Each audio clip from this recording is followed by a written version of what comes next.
Call to order the June 6, 2018 meeting of the Redevelopment Authority of the City of Oshkosh to order. Would you please take the roll? Felter, Birmingham, Here. Cummings, Here. Hintz, Here. Lasky, Pearson, Stan. Here. We have one item on the consent agenda, which the approval is the approval of minutes from May 18, 2018 meeting. Move. Second. All in favor signify by saying aye. Aye. Under new business, we have a number of public hearings. The first is a public hearing for the spot blight designation at 421 Monroe Street. Any comment, discussion? We'll close the hearing. Next is Resolution 18-08, approve spot blight designation, accept donation of property at 421 Monroe Street. Need a motion and a second? Move it. Second. Discussion? Is there If anyone you're for gonna the, buy, it's a little tattered on the outside, is it as tattered on the inside? Or what? We don't know for sure. You don't know for sure. No, the owner is no longer living there, is what I remember. Uh-huh. Okay, So we haven't gotten yeah. the interior. So it is a donation. that Yes.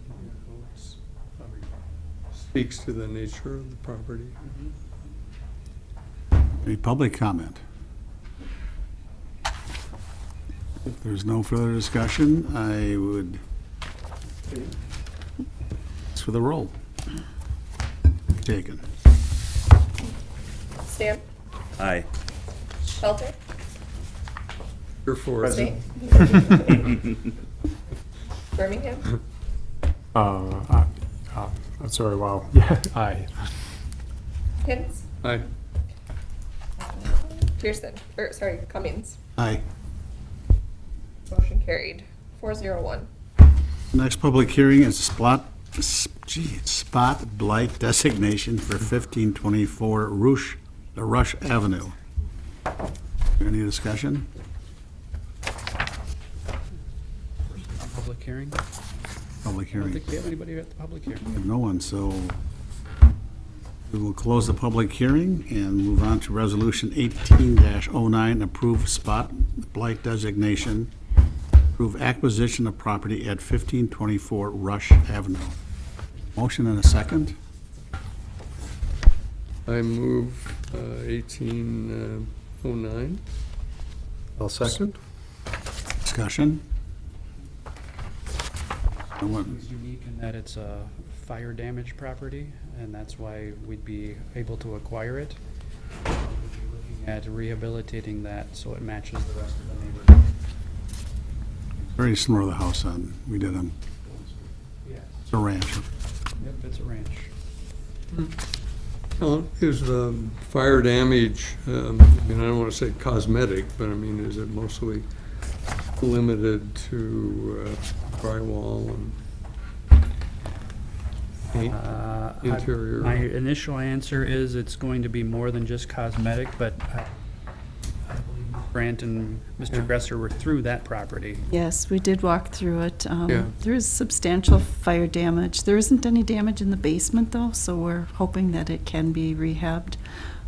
It'll mean gutting the interior, the whole You're going to upstairs. have to main area. replace studs and beams? or- Won't know until we get in and open up some walls.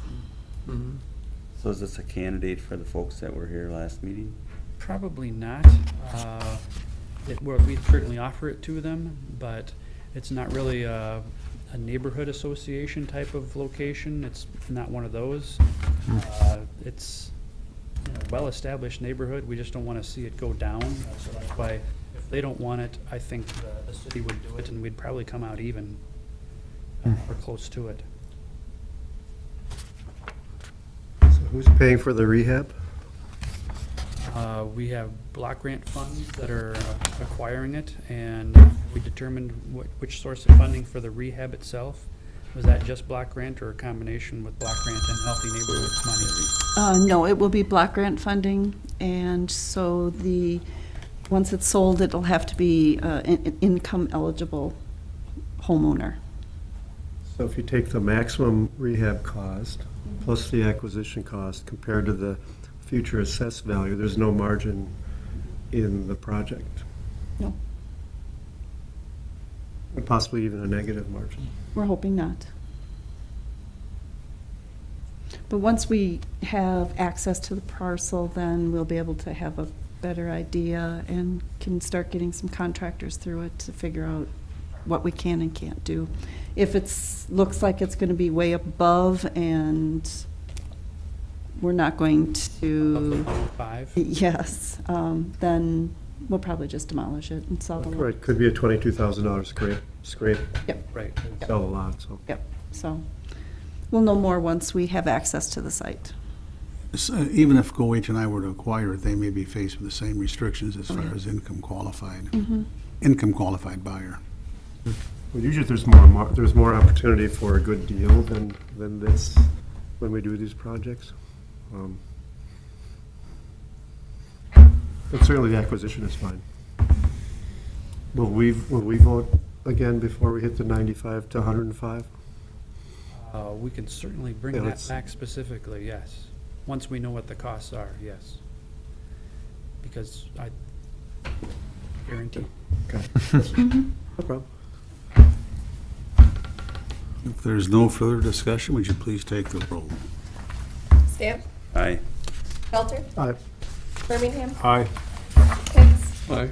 Cummings. Aye. Motion carried 5-0. One more public hearing, which is the spot blight designation, 1302 Eastman Street. Want to hear from the public to speak to this? See no one? I will close the public hearing and we'll move to Resolution 18-10. Approve spot blight designation, approve acquisition of property at 1302 Eastman Street. A motion and a second? I will move resolution 18-10. Second. Want to hear from the public to speak to this? No one, I'll bring it back to the authority for discussion. This is one that actually we were going to offer. We thought this one would be a better candidate for GoH and I, but it's still completely up to them. How far out in Eastman is that?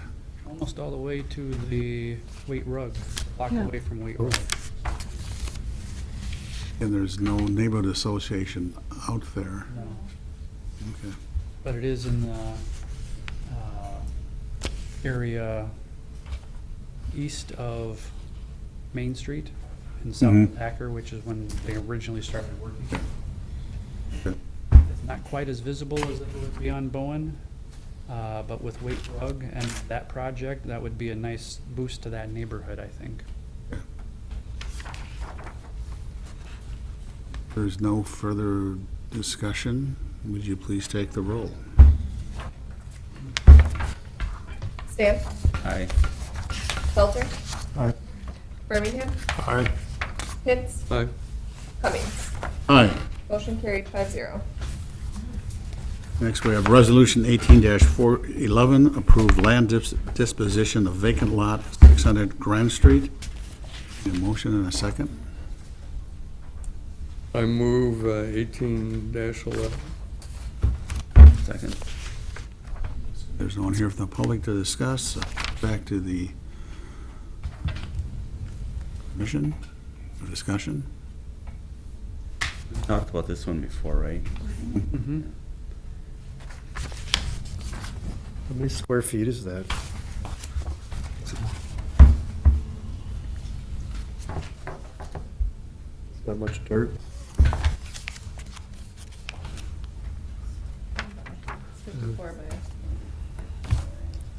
54 16 by 50. Less than 6,000, I'm sure. Being purchased by the neighbor. Get some sweet corn on that. Community garden. It's the neighbor's son. The neighbor's son, yes. He's interested in either combining it with the house North. the north, Mother lives. where his mother lives, or constructing a new single-family home. I don't know who else would buy it, just, Well, I mean, Been on the market for the last several years and. Yeah, the train tracks are behind it. I don't know. Correct. and that's a big issue, yeah. Well, you're close to the trail's end. For lunch. It's a selling pitch. There's no further discussion. Please take the roll. Stamp, Aye. Belter, Aye. Birmingham, Aye. Pitts, Aye. Cummings. Aye. Motion carried 5-0. Next, we have Resolution 18-12, approve lease agreement with Advocap, Inc., 117 West 8th Avenue. Motion and a second.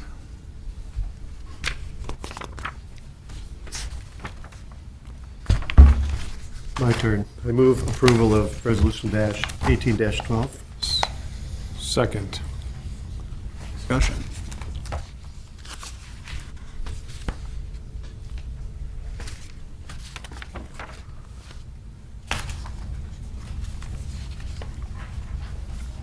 When the RDA acquired this property about 2 years ago, you had requested that we consider leasing to any of the agencies looking for transitional housing.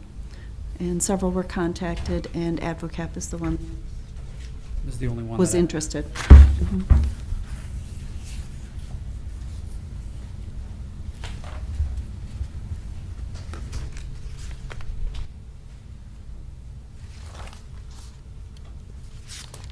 Everyone's looking at the paperwork.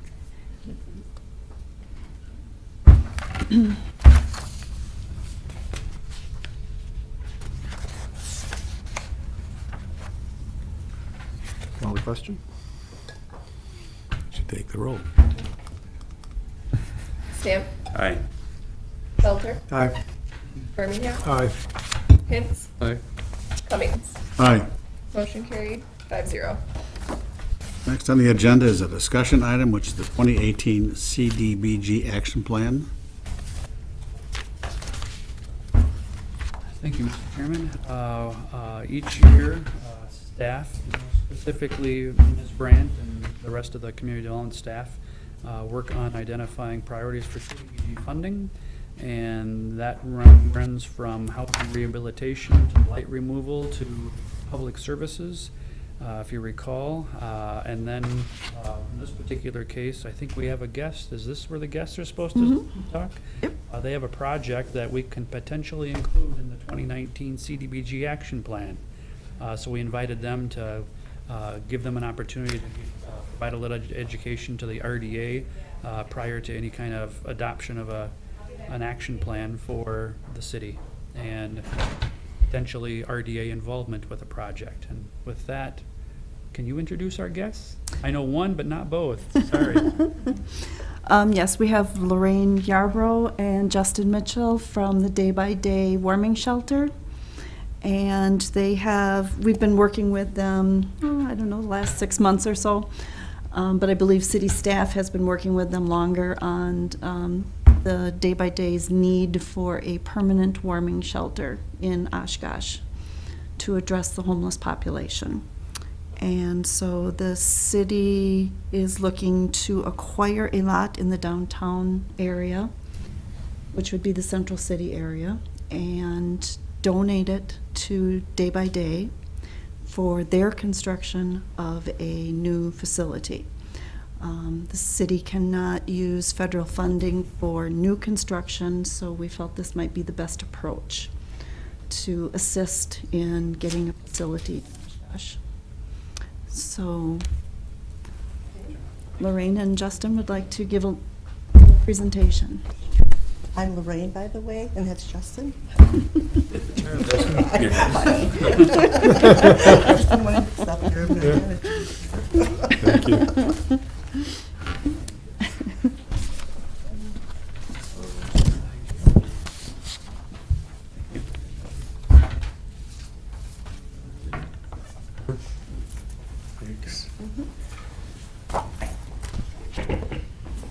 All right. So, wanted to give a quick background. Wasn't sure the degree of knowledge of the shelter, so I did put a little bit of a history. Opened in 2011. It was launched by a combination of community volunteers, and in Oshkosh, as with most communities, there's a housing coalition that is comprised of service providers to homeless populations. That would be City of Oshkosh, Winnebago County, Housing Authority, AdvoCap, all of those types of programs. The initial concept was to provide shelter services and meals during the colder months. Prior to the establishment of the shelter, the guests would typically spend the night in the police department hallway. Operations for the shelter, we are able to provide 25 guests with overnight shelter. We do provide meals both in the evening and then during the morning for breakfast. And we operate 6 months of the year. That period and the number of beds is that's our maximum, and that's established by the fire department. It already exceeds standards, and so every year they give us essentially an allowance agreement and a reminder saying that we need to be doing something different in the near future. We are on an annual lease with Most Blessed Sacrament. We're in their basement, and I'll address that later. Since our launch, we have greatly expanded our services. Again, the initial concept was a warm bed and a warm meal, where now we have a full-time case manager that provides supportive services and works to connect people to permanent housing solutions and services in our community. We are pursuing a permanent facility. We have been for planning on this for some time. And slowly taking the steps. This number 2 is a kind of a rundown of some of the main reasons why. Again, I talked about capacity. Our 25 beds is routinely, our guest numbers routinely exceed that, and we are forced to turn people away. I don't know, in that handout, the nice looking handout that Blue Door Consulting did, there are numbers in there. I believe that our number turned away for the last year exceeded 150 guests. There was 68 last year, and this year we're at actually 137. We've had to turn away this season. They were in occurrence, so, because we were capacity.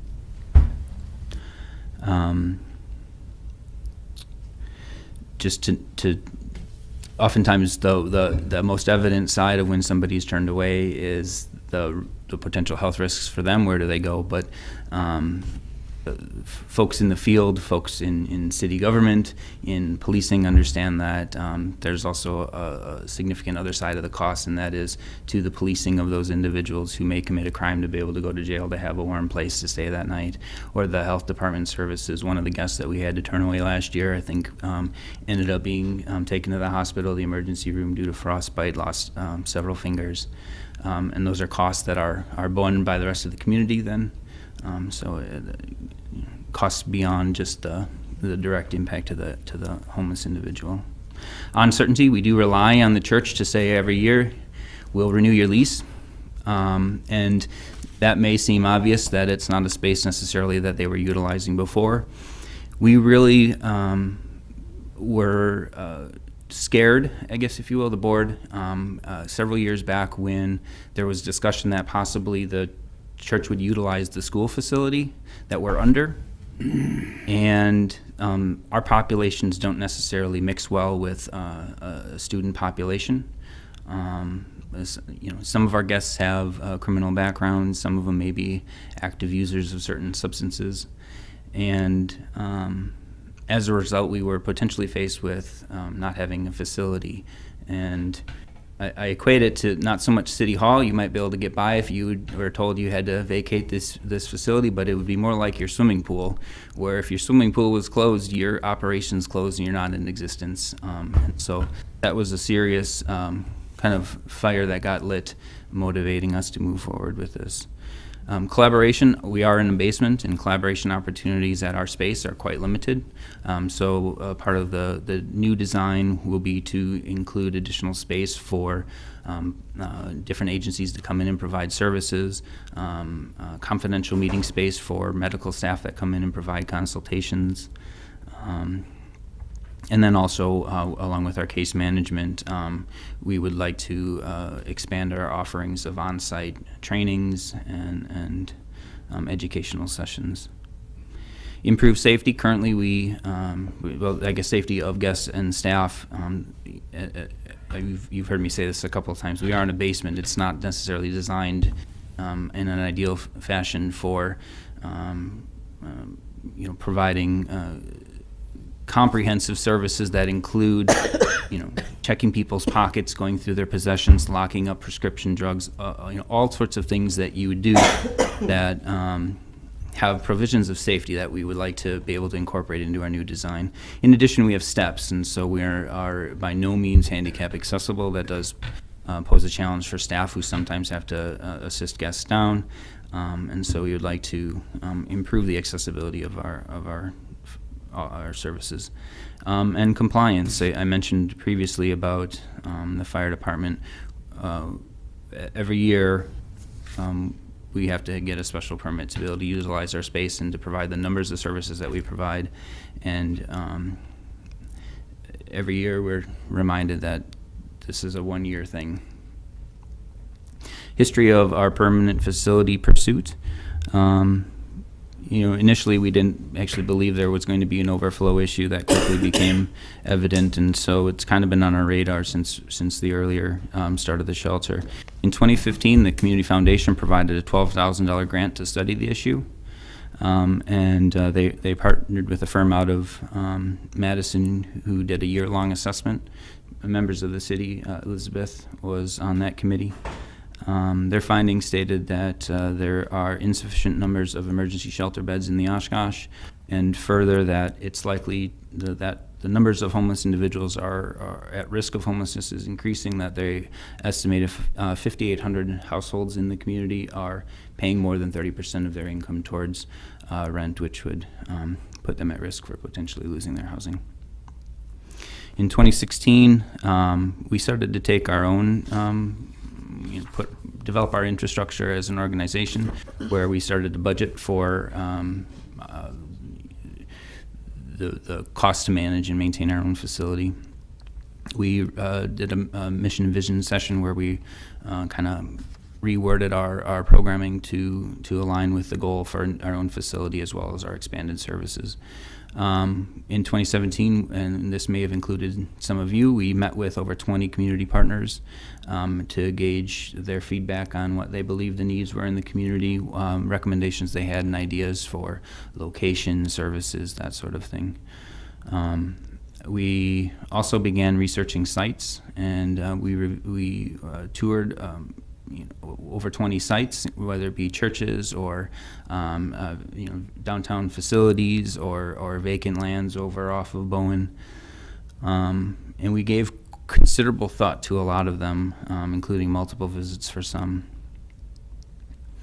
Also in 2017, we sat down with planning staff, Darlene and Darren, and they were extremely helpful in putting together a draft development plan that really helped our board with kind of what are some of the steps that we need to take and who do we need to bring on board. In 2018, or 2017, then our board did approve moving forward. In 2018, we hired an attorney, we've hired an architect and an engineer. We've created a building committee. Ron Hanchy, who I'm guessing some of you know, is serving as our project manager. We've also identified a site, and that's why we're here. And we've also identified or hired Blue Door Consulting to complete a feasibility study, which is currently happening. The location that we've nailed down, and a lot of what we're doing has been non-site specific. So our budget, our initial operating budget, and bringing on the city for the guidance, all of that was kind of site neutral, because we wanted to keep as many doors open as possible. And as you can imagine, a lot of folks in the community have a lot of ideas on what we should be doing. So we didn't want to exclude anything. The location is directly behind Court Tower, on the corner of CP and Broad. I do have a map that I shared with Darlene, if she can get it up there. Kind of gives you the concept of where it would be at in the layout. Some of the nice things about that location is that the space is quite conducive to our shelter needs. It is located in very close proximity to many of the services that our guests would utilize, including the Winnebago County Department of Human Services, the library, the Salvation Army, Oshkosh Transit, and more. It's located where much of the homeless population currently exists. As you've may be aware, if we were to put a homeless shelter out north of town, on the outside of town, where nobody is, we would have nobody at our shelter.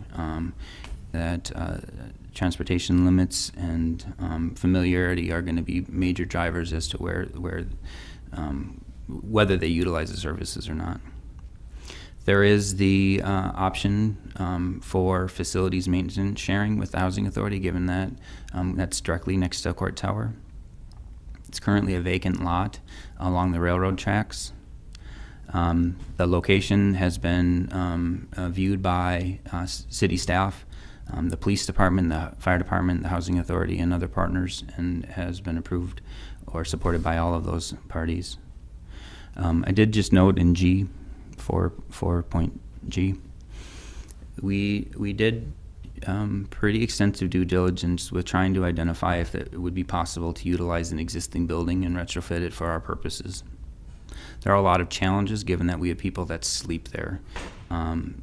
Sleeping, multiple showers, and food warming / serving all have regulations that are a part of it, whether it be sprinkler systems or safety systems or elevator systems.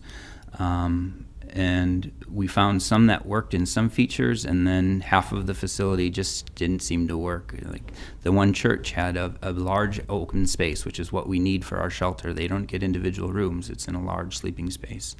But then we had a huge site with many different buildings, and it wasn't set up for showers. It wasn't set up for sprinkler systems. And so what we've concluded is, and again, the door is still in a way open, although as we get closer and closer and further along, this is looking like the site.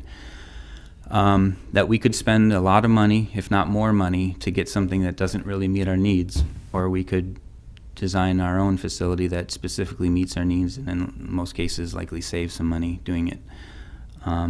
At that particular site, we have already conducted an environmental phase 1 review and submitted the results to the DNR, and those have all passed.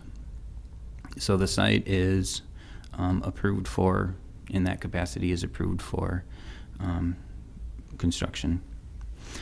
Our current design is up there. You can see again the green is the open shelter concept space. The blue, the light blue to the left is dining space, and again, it's not necessarily a kitchen of sorts. It's more of we can warm food, we can clean dishes, and we can serve food there. But we don't actually make meals. Volunteers bring meals every single night.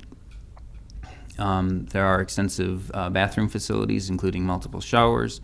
And then that whole section to the right of the brown is all of what we don't have right now, which is office space for meetings, office space for staff, storage space, locked space.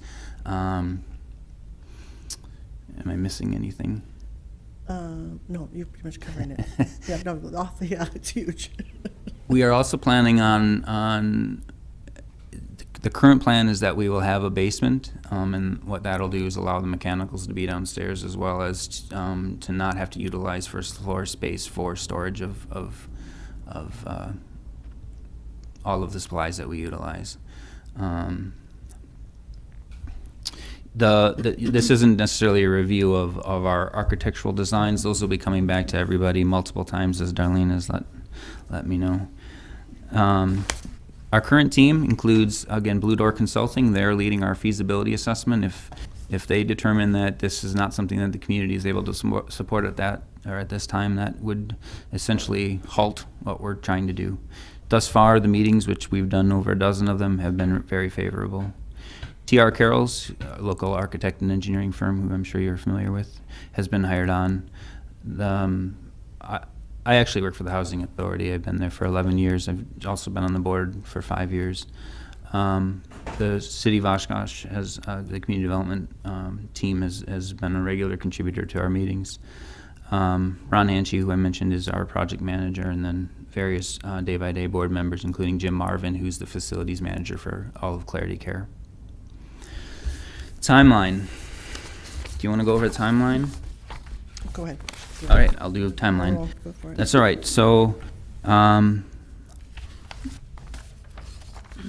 did not print out enough of these. Our goal really truly is to have this feasibility study done. I've been going on a lot of the meetings and meeting with Blue Door and all the identified individuals, and our goal is to be done by June 18th, to have all those interviews completed. And then by the end of the week, that following week or the week after, to have a complete report of the summary of all those findings. So from there, we have a good idea of what our next steps would be. We do have and on the back here, we put an aggressive timeline, so you have an idea kind of on the back strip here. So if you look at that, is between, right now, it's just the feasibility. If they feel that it is a go, then we probably would work into the next phase. It wouldn't be a full-blown capital campaign, but we'd actually start going after those, hopefully those commitments. If we could get the commitments, the goal would be before December to have at least 80% of it committed before we would even go to the next phase, which would be, obviously spring would be a groundbreaking, but so this is kind of a quick, and it's an aggressive timeline, very aggressive, and so I think, like all the stuff that Justin has shown, is there is a kind of a sense of urgency for our space, the guests, the population that we're serving, so, and the need in the community.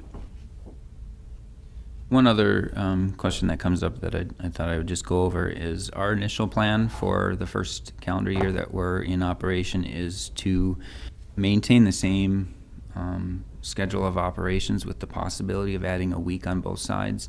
And sometimes when it's snowing on October 10th and folks are still outside, we would like to possibly expand it by a week on both sides of our schedule, which runs 6 months of the year. And then we were looking at adding capacity for 12 additional beds, which is one staff person.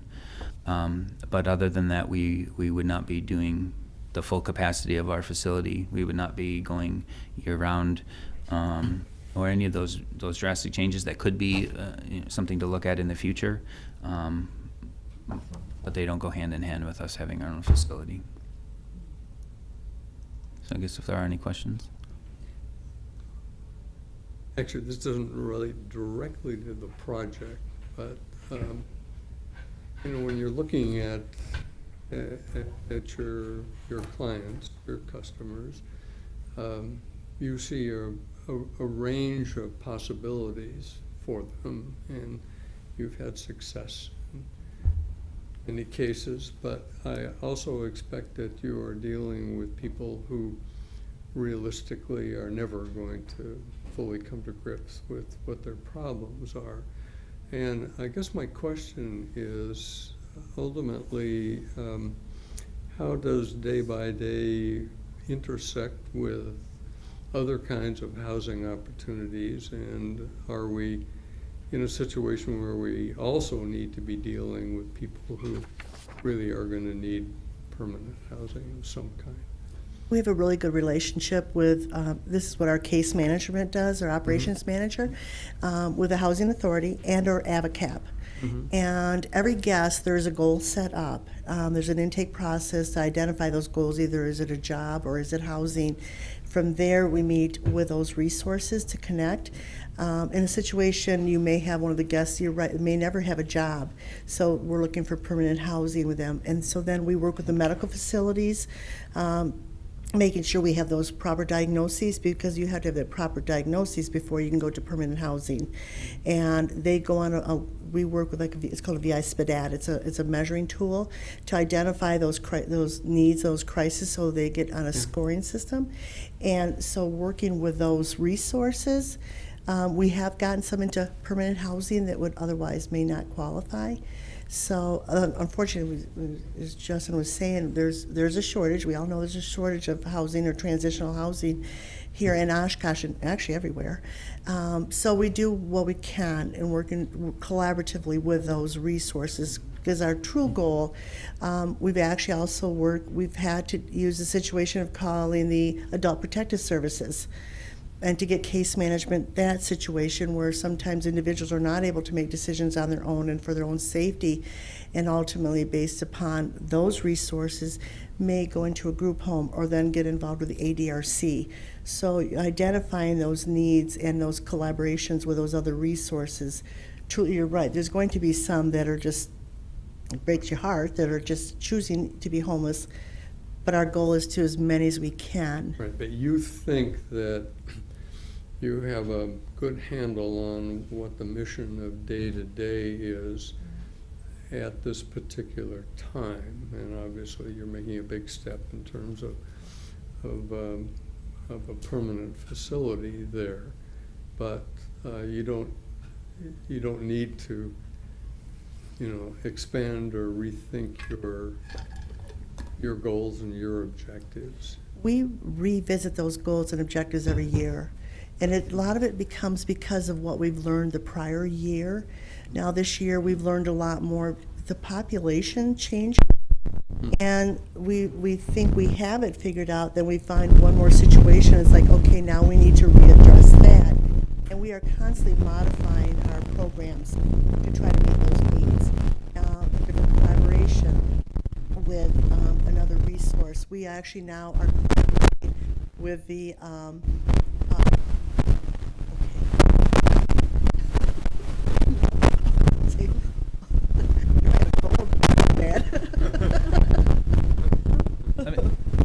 Basically, builds I'm going to say, oh my God, why did we do it this way? We really needed to do it some other way. Sure. So it's been a reoccurring concept that our board has Yeah. heatedly discussed over the course of maybe 3 years or so. Yeah. Part of the foundation assessment, and this was kind of what we had identified when going to the foundation, was that there's really this little niche of folks who don't qualify for housing authority programs, who don't necessarily end up in a long-term health, county supported program, and they're with us right now. And where do they go? I see on your agenda there was a reference to an AdvoCap transitional housing, and that may be one of the solutions. The only transitional facility that we used to have in the community was at the Christine Ann, and that has since closed. And so there are none of these options in Oshkosh, and so we've had a lot of conversation on that. And the organization is well aware that this is a community need, and we've determined that we don't have the capacity to meet that need, that we provide essentially temporary housing and provide services to help people get out of a homeless situation, and that other partners in the housing continuum, which would be AdvoCap, Housing Authority, that may be something that's their role. It's conceivable that down the road that may be something that our organization tackles. I think we'd have to change our name at that time. But if we did, it wouldn't be at that facility. It might be there's a fourplex somewhere over on the west side that we acquire and manage, and you have 4 units of supportive housing where there's somebody on site, medical staff come in. And so you think you're aware that may be a need, but not something at this facility. Thank you. Is this parcel of property vacant currently? Yeah, it was acquired by the Housing Authority back prior to the reconstruction of Court Tower, and there had been a kind of crumbling clinic on it. It was tore down and has been vacant ever since. Back when we started the concept of it, back when Angie was the director, which is quite a few years ago, She had approached Brad Masterson, who was the Housing Authority Director at that time, and with the restoration of Court Tower, he was hoping that it was possible that there might be something, I don't know, maybe more of a commercial use. But with his retirement, there's a new director, Susan Van Houweling, at the Housing Authority, and I'm not sure if we approached her or she approached us, but she was very eager at that opportunity. I'm a little turned around on the map here. This is Are we looking CP. north? CP's right front. This is right where. Leach Amphitheater's across the street. Yeah. Railroad Right. Crossing on the right-hand So- side. Right. Cracks are Okay, so that's going east.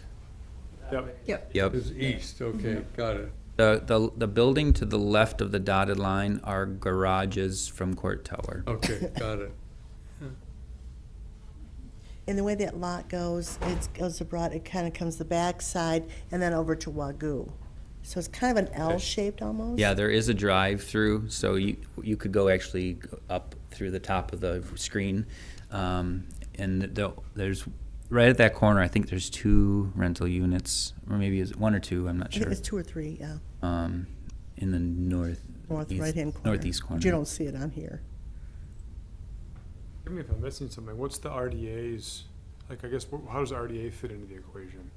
We would have to spot, blight, and acquire, and then sell to the day-by-day for Okay. $1. Okay. Kind of thought that's where it was headed. I just wasn't Yep. sure if that's, Acquire from. Acquire, oh. yeah, that's where I was Right, got. the Housing Authority, right, Yes. right, from the Housing Authority, correct.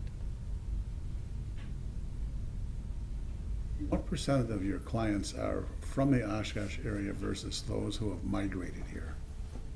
Actually, this question gets brought up, I hate to say it, they're all become 100% because their address becomes our address. A lot of, I don't know the exact number because some are released from prison and or jail and or from other resources. So we'd have to go back and look. Sometimes some of the guests don't even know where their prior addresses were. I know it's one of those questions that are out there frequently. How many are actually migrate here, like you said? Part of the assessment that the foundation had run was talking with Fond du Lac and Appleton and Green Bay shelters as well. And what they find is that when we close, that our population goes there. And so currently the understanding is that Oshkosh is much more of a exporter of homeless folks than an importer. Where when we don't provide those services, that people from Oshkosh leave our community and come back, because fundamentally this is their community, this is where maybe their family is, even though they may not be getting along. This is where they know where the library is, where they understand, maybe they grew up here. But That's what we're seeing, at least 70% have family here. That might be one reason why a lot of them are here.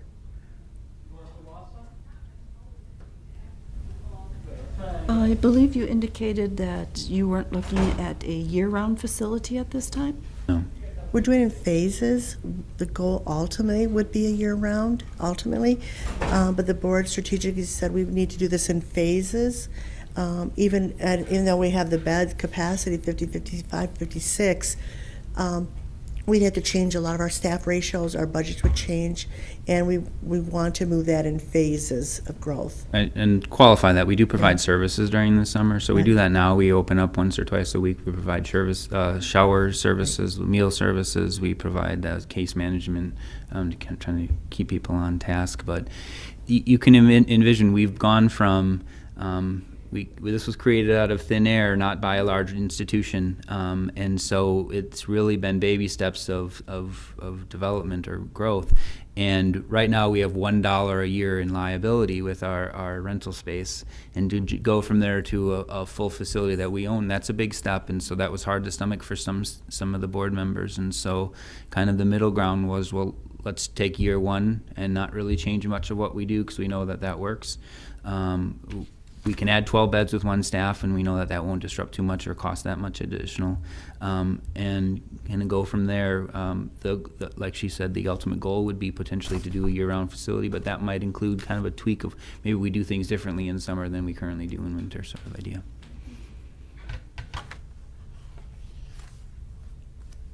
When will this be coming back to the RDA potentially? When the day-by-day is ready to proceed with their plans, we won't acquire the lot until they are ready to proceed, and then we can just acquire it and transfer it right to them. So it's in their hands right now. Correct. Who owns the lot now? Housing Authority. The Housing Authority owns it. Okay. And if there are no further questions, thank you for coming. Thank you. Thank you. for Very hearing. good. Thank you very much.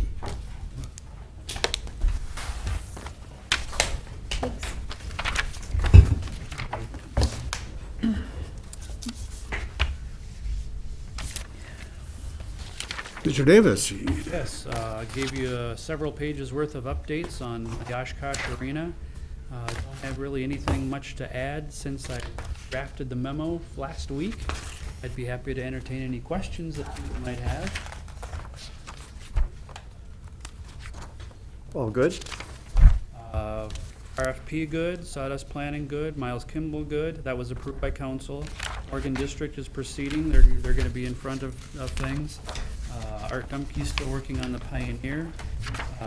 We have money in the CIP for some remediation if we need it. Let's see, I wouldn't say CN Railroad is all good right now. Let's see, everything else on, what? I was gonna say, did we ever figure out the CN Railroad and Pioneer, all the way up into Maine, Pioneer Drive? No, Is there concern about that's- that? That's that's part of the that problem. whole, okay. There's no, multiple owners, Yes. supposedly. Let's see, Lamico, Marion Pearl area, probably the biggest difference is the old water tower has been removed, if you haven't seen that yet. Let's And see. fast. Yeah. Yes. Looking to get city CIP dollars to demolish the AccuCom building in Reps Bar. And another good item is that the city did submit a new grant application for the multimodal trail that would go from not only by Oshkosh Corporation, but through Rainbow Park to get the corner there at Sawyer Street and Oshkosh Ave, but that wouldn't happen until 2021. does that mean it's blacktop with a center line when you say multimodal? Let's see. Or what's multimodal? Because it's a grant to DOT and they call it basically a multimodal, it's for bike and pedestrian use. And my expectation is, yes, it will be blacktop with a stripe down the middle. Where? We wash trail. Well, we do want, Oh, just to do the circle. yeah. Yeah. Right now, people can bike and walk across Oshkosh Ave to get back to the Wild Wash Trail at that, by Fratello's. Mhm. That's as far as I can take it right now until they rebuild the bridge. I can't say we're gonna have a dedicated, bike and ped path across the river back to the Wild Wash Trail. They'll have to use the existing bridge for the foreseeable future. And Sawyer did get restriped recently for the on-street bike path. My expectation is when we rebuild that Sawyer intersection, that'll continue all the way up to and include Sawyer to the north of Oshkosh Ave. We're also trying to connect Wyowash to Butamore Bridge via a multimodal blacktop centerline trail. Where is that location? Kind of where you mean on the south? The gravel side, on the east side of the river. Oh, on the east side of the river. Yes. I haven't been involved with that so much, but I believe the two park departments are talking between the county and the city about doing that exactly.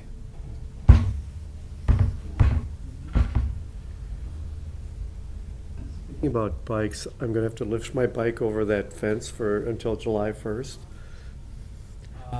There is a fence there at the end. I know, it's like this high. Yes.